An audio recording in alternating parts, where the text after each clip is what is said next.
The day started like any other. My to-do list glared at me, a mocking testament to my procrastination.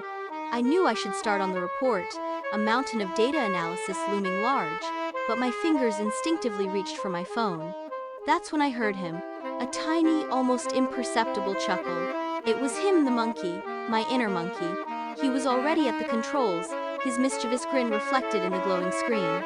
He offered me the seductive allure of endless scrolling, the fleeting dopamine hits of social media, the promise of instant gratification. I fought back, remembering the delay 5 minutes trick.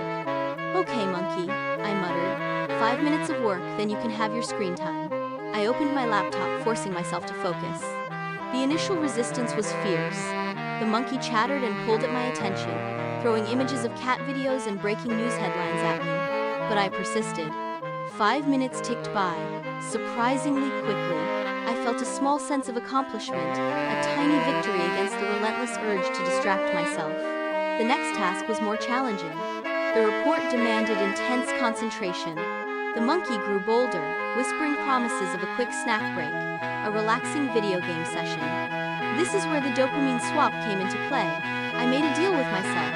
Finish one section of the report, and I could then indulge in a guilt-free episode of my favorite show. This time, the carrot of reward helped me stay focused.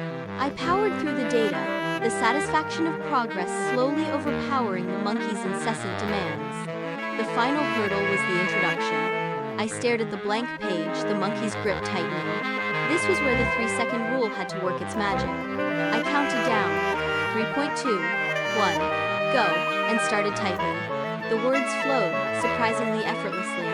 The monkey, caught off guard by my sudden action, was momentarily stunned. I wrote a paragraph, then another, the momentum carrying me forward. By lunchtime, the report was complete.